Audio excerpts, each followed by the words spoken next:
Keerampara saint Sebastian's ഇടവകയിൽ അവധിക്കാല മതബോധന പരിശീലനമായ വിശ്വാസോത്സവം 2024 തുടക്കമായി. വിശ്വാസോത്സവത്തിന്റെ ഉദ്ഘാടനം Sunday school head mistress Jincy Jomon നിർവഹിച്ചു.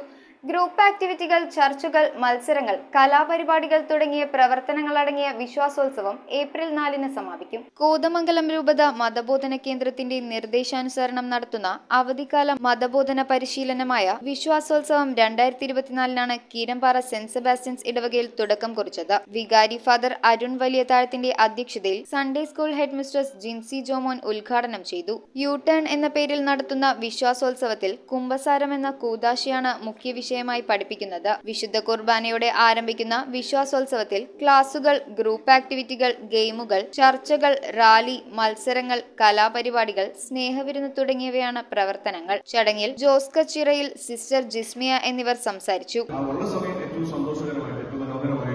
നമുക്ക് ഇവിടെ ചെലവഴിക്കാനും അതിൽ നിന്ന് ഫലങ്ങൾ ഉൾക്കൊള്ളാനും അങ്ങനെ ആ ഒരു കൃത്യതയാർന്ന ഒരു യു ടേൺ അത് നമ്മുടെ ജീവിതത്തിന് സ്വന്തമാക്കാനും സാധിക്കട്ടെ. 4 ദിവസം നീണ്ടു നിൽക്കുന്ന വിശ്വാസോത്സവം ഏപ്രിൽ 4 സമാപിക്കുന്നത്. കുമ്പസാരം എന്താണെന്ന് ആദ്യപാന സ്വീകരണം ഇതൊക്കെ നടത്തിയവർക്ക് അത്യാവശ്യം നല്ല ധാരണകളുണ്ട്. അത് തന്നെ കുറച്ചുകൂടി ആഴത്തിൽ മനസ്സിലാക്കാനും ഒക്കെ നമുക്ക് ഈ വിശ്വാസോത്സവത്തിന്റെ 4 ദിവസങ്ങള് ഉപകാരപ്പെടും. News bureau, Kothamangalam. 3.5 വർഷം മുൻപ് അവളുടെ ആഗ്രഹത്തിന് ഇതുപോലൊരു ലെറ്റർ ഞാൻ കൊടുത്തു. അന്ന് അവൾ എന്നെ നോക്കി ഒന്ന് സന്തോഷത്തോടെ ചിരിച്ചു. ഇപ്പോ അവളുടെ സ്വപ്നങ്ങളും എല്ലാം യാഥാർത്ഥ്യമാക്കി. സ്വപ്നങ്ങളെ യാഥാർത്ഥ്യമാക്കി എംബിറ്റ്സ് എഞ്ചിനീയറിംഗ് കോളേജ്, കോതമംഗലം.